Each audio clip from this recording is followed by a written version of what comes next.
আসসালামু আলাইকুম ওরহমতুল্লাহ।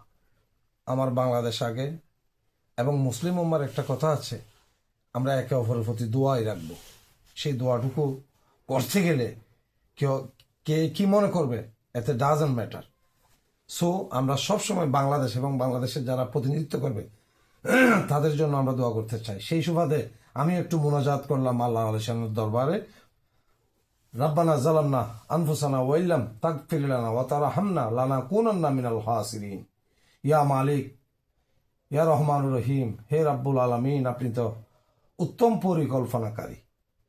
আমাদের এই দুর্যোগ সময়ে আমাদের এই বাংলাদেশটাকে সুন্দর সুচারুভাবে গোছানোর জন্য আগামীর প্রতিনিধিত্ব যারা আসবেন, যাদেরকে আপনি আনবেন, তাদেরকে আপনার রহমতের চাদরে মুড়িয়ে রেখে সকল বাংলাকে সুস্বাস্থ্যভাবে একটা দেশ গঠনে এবং বিশ্ব দরবারে এই দেশটাকে, এই প্রিয় বাংলাদেশটাকে যেন একটা উন্নত পর্যায়ের মর্যাদা সম্পন্ন দেশ হিসেবে আমাদের আপনার আলিশান দরবারে কবুল করুন। আমরা যে সময়ে আছি আমরা খুব ভালো নেই।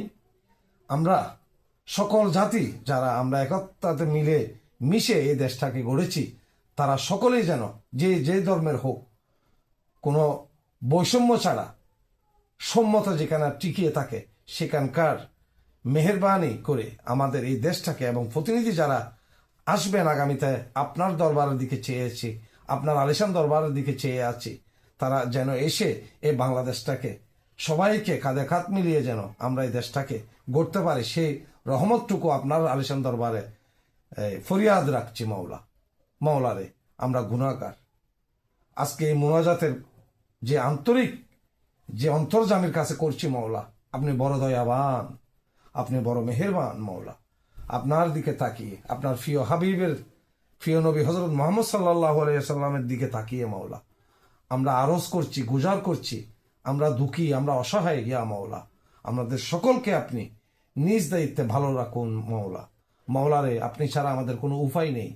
ইয়া রাসূলুল্লাহ, আমাদের প্রিয় নবী যে আর প্রিয় উম্মত হয়ে এসেছে আমরা, আমাদের আল্লাহর হাবিব আপনি যেভাবে চেয়ে আমাদেরকে সৃষ্টির জগতে পৌঁছিয়েছেন, আপনাদের সেই মানসম্মত সৃষ্টির দিকে যেগুলো আপনারা চেয়েছেন এগুলো দিয়ে যেন আমরা আপনার আলিশান দরবারে আসতে পারি, সেই তৌফিকটুকু আপনি এনায়াত করুন মাওলারে। আমরা ভালো নেই আজকের দিনে।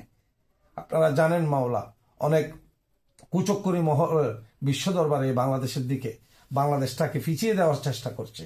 এইসব কিছু থেকে সারা বাংলাদেশ এবং বাংলাদেশের জনগণকে, আমাদের সকলকে আপনি ছায়া মায়া দান করুন ইয়া রাব্বুল আলামিন।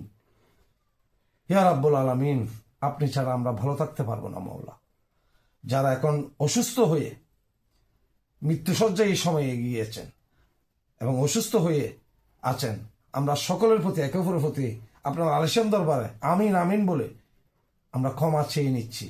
তাদেরকে সুস্থতা দান করুন। যারা অসুস্থ আছেন, যারা এই দেশের প্রতি কন্ট্রিবিউশন রেখেছেন, অবদান রেখেছেন, তাদের এই কন্ট্রিবিউশন অবদানকে আরো শক্তিশালী করে দিন, যারা আগামীতেও এসে এই বাংলাদেশটাকে সুন্দর সুচারুভাবে গোছাতে পারে। ইয়া মাওলা, রাব্বানা আতানা ফিদ দুনিয়া হাসনাতা ওয়া ফিল আখিরাতি হাসানাতা ওয়া কিনা আযাবান নার ওয়া আখিরু দাওয়ানা আলহামদুলিল্লাহি রাব্বিল আলামিন বিজুদি রাব্বিল ইজ্জাতান মা ইয়াসিফুন ওয়া আলহামদুলিল্লাহি রাব্বিল আলামিন আমিন ওয়া রাহমানা মাহুম বিরহমাতিকা ইয়া রহমানুর রহিম। সালাম।